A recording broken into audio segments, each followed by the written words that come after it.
Syrian President Bashar al-Assad, meeting with a prominent member of the Iranian parliament, said his country is capable of confronting what he called external aggression from the United States.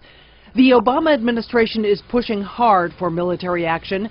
Secretary of State John Kerry appeared on all the Sunday political talk shows, claiming the U.S. now knows what chemical weapon was used in the attack. We now have samples back from first responders in East Damascus. Those samples of hair and blood have been tested, and they have reported positive for signatures of sarin. So we are now getting a stronger case each day. To persuade Congress to authorize the use of military force, the administration held classified briefings Sunday on Capitol Hill.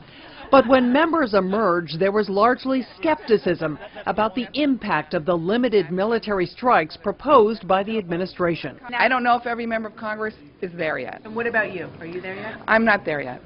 I can't tell you that I'm convinced that the timeline that was outlined by the President yesterday is a valid one. Secretary of State Kerry says he believes Congress will authorize the use of force, but if it doesn't, he says the President has the authority to act on his own, but Mr. Kerry refused to be pinned down on whether President Obama would. Jean Meserve, Al Jazeera, Washington. Well, the French government is said to be ready to reveal previously classified information about chemical weapons in Syria. Information leaked to French media sheds new light on Assad's chemical arsenal, which reportedly includes more than 1,000 tons of chemical agents, including sarin and mustard gas. It comes as the French Interior Minister says his country won't act until after the U.S. congressional vote on military action in Syria. President Francois Hollande is now coming under increasing pressure to allow his parliament to vote on the issue as well. Tim Friend has more from Paris. Well, according to the French press reports, these 4 pages of declassified documents will reveal more about Assad's alleged stockpile of chemical weapons.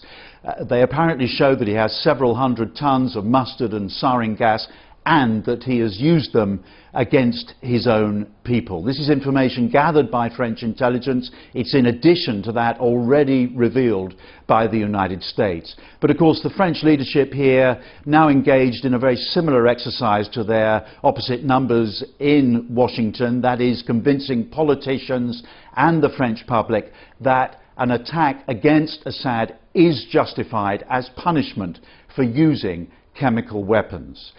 Latest opinion polls here show that more than 64% of the French public are against military intervention. That opposition may diminish once an operation is launched, of course.